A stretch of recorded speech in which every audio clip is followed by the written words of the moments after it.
Doc Brown's DeLorean DMC-12 from Back to the Future is one of the most famous time machines in the history of cinema. But did you know that Marty McFly was originally supposed to head back to 1955 in something that looked like an old refrigerator? Hi, I'm Erin McCarthy, editor-in-chief of mentalfloss.com, and this is The List Show. In 2010, Back to the Future producer and co-writer Bob Gale told CNN that an early draft of the script described the time travel vehicle as a time chamber, not unlike a refrigerator, and Doc Brown had to carry it on the back of his truck. Which, let's face it, wouldn't have looked nearly as cool in 1955 or in 1985. And that's just the first of many fascinating facts I'll be sharing with you today about some of your favorite films, as we celebrate the release of Mental Floss's newest book, The Curious Movie Buff. We'll talk about some unbelievable casting what-ifs from the making of Die Hard, and touch on a Pope's unexpected taste in movies, which sadly, as far as I know, does not include a pontiff weighing in on whether John McClane is appearing in a Christmas movie. Let's get started.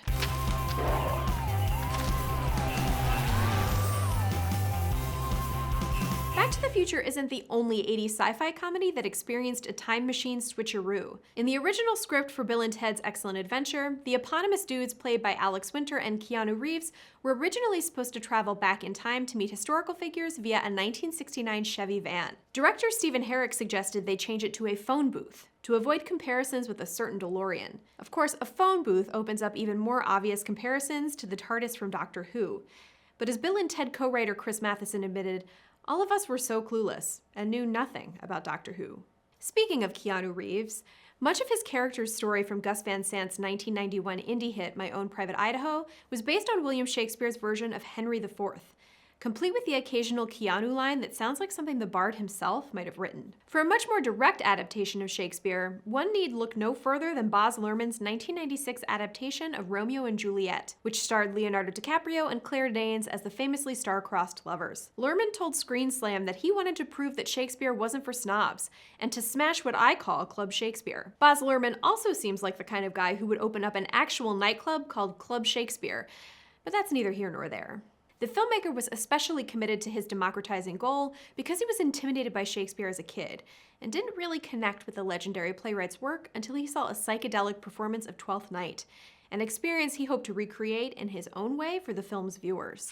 If Die Hard was to be a success, the studio knew they needed a bona fide action star in the lead, so they offered the part to Bruce Willis, after offering it to just about every other male actor of the day. Rumor has it that Sylvester Stallone, Harrison Ford, Robert De Niro, Charles Bronson, Nick Nolte, Mel Gibson, Richard Gere, Don Johnson, Burt Reynolds, and Richard Dean Anderson, yes, MacGyver, were all considered for the role of John McClane, and all declined it. Die Hard is based on Roderick Thorpe's 1979 novel, which was a sequel to his 1966 novel, The Detective, which was adapted into a film starring Frank Sinatra in 1968. As such, 20th Century Fox was contractually obligated to first offer the role of John McClane in Die Hard to Sinatra. According to D'Souza, Sinatra said, "I'm too old and too rich to act anymore," which was fortunate for Bruce. For the record, I am firmly in the camp that Die Hard is a Christmas movie. Feel free to express your outrage in the comments. Bob Clark is partially responsible for two Christmas classics in two very different genres. Before he co-wrote and directed 1983's A Christmas Story, he helmed Black Christmas. It concerns a group of sorority sisters who are systematically picked off by a man who keeps making threatening phone calls to their house. God bless us, everyone. Quentin Tarantino originally conceived of The Hateful Eight as a sequel to Django Unchained. But as he began writing, the filmmaker realized that something didn't feel right about having Django in the middle of a new story. "I thought it should be a room full of bad guys, and you can't trust a word anybody says," Tarantino said during a Q&A at the Alamo Drafthouse Cinema in Austin, Texas in 2015. After Total Recall became a box office hit in 1990, writer Gary Goldman optioned the rights to the Philip K. Dick story The Minority Report, which director Paul Verhoeven felt could be turned into a Total Recall sequel. However, Carolco Pictures, which owned the rights to both Total Recall and Minority Report, went out of business, so the sequel project ended up with Steven Spielberg and Tom Cruise. The film Coming to America mines laughs from the conspicuous similarity of McDowell's and another, slightly more famous fast food establishment. But the real-life location of McDowell's is actually along Queens Boulevard, where a Wendy's once stood. It's since been demolished. Spike Lee, an avid cinephile and a student of film history, is such a massive fan of Charles Laughton's The Night of the Hunter that he dropped part of it into the middle of Do the Right Thing. Bill Nunn's Radio Raheem carries the knuckle ring version of Robert Mitchum's Night of the Hunter character's love and hate tattoos. He explains their existence using almost the exact same monologue used in the 1955 classic. Richard Dreyfuss was originally cast in the starring role of Joe Gideon in Bob Fosse's All That Jazz. He backed out shortly before filming began because of what were deemed artistic differences. He said he later regretted the decision. And before Robert Downey Jr. took on the role of Tony Stark, several other stars were in contention for the part. The most famous of these close calls might be Tom Cruise, who took an interest in the role before the IP's movie rights were back with Marvel. Another contender from those pre-Marvel Studios days was Nicolas Cage, but he too ultimately fell by the wayside. By the time the character made it back home to Marvel, the studio considered Colin Farrell and Patrick Dempsey for the part. They're both fine actors, but I don't know. Robert Downey Jr. is Iron Man.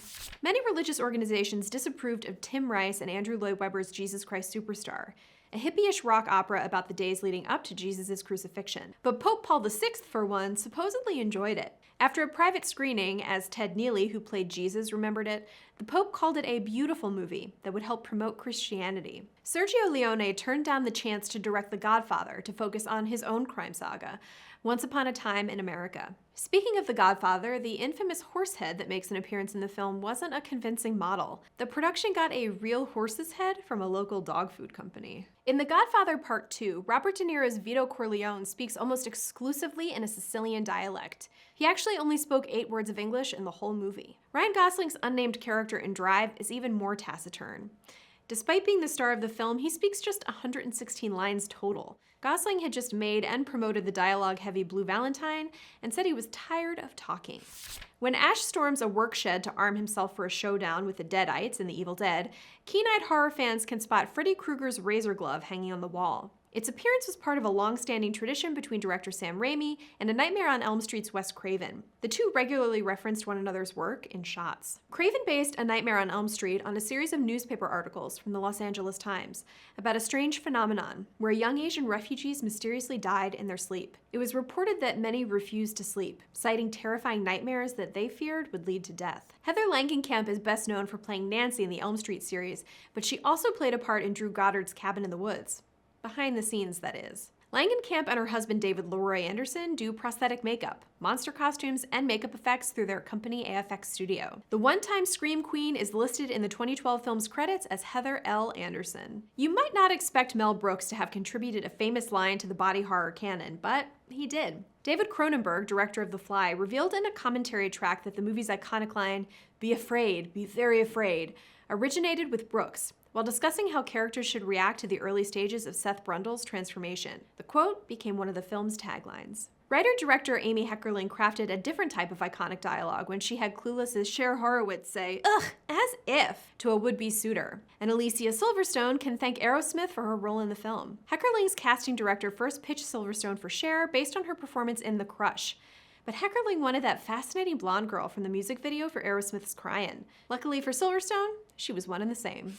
All the President's Men is one of the very few PG films to include the F word. Characters in the movie actually drop a total of 10 F-bombs. Justin Lin, who would later become known for his work in the Fast and Furious franchise, made a splash in Hollywood with his breakthrough film Better Luck Tomorrow. It was produced on a shoestring budget of $250,000, $10,000 of which was provided by MC Hammer. The rapper had so much faith in Lin that he immediately agreed to sign on as producer when the filmmaker called him asking for cash. As we all know, you don't turn your back on your family, or on an aspiring filmmaker whose work you want to support out of the goodness of your parachute pants. In Disney's animated version of Beauty and the Beast has the mane of a lion, the beard and head of a buffalo, the brow of a gorilla, the eyes of a human, the tusks of a wild boar, the body of a bear, and the legs and tail of a wolf. He also, as one of the film's animators Glenn Keane once claimed, has a rainbow bum. But nobody knows that but Belle. On the subject of things kids were never meant to see, in spring of 2018, families settled into their seats in an Australian movie theater for a showing of the film Peter Rabbit. By accident, the cinema played a trailer for the decidedly unfamily-friendly Ari Aster movie, Hereditary. At least 40 children were in the theater, and they were understandably upset. The cinema gave out free movie passes as an apology, though some free therapy might have also been welcomed. Not quite as illicit. In 2010, Bend It Like Beckham became the very first Western-made movie to air on television in North Korea. Though authorities heavily edited the movie in order to make it work for the broadcasting schedule, it was still a landmark in North Korean broadcasting history. Julie Dash's Daughters of the Dust has fans in high places.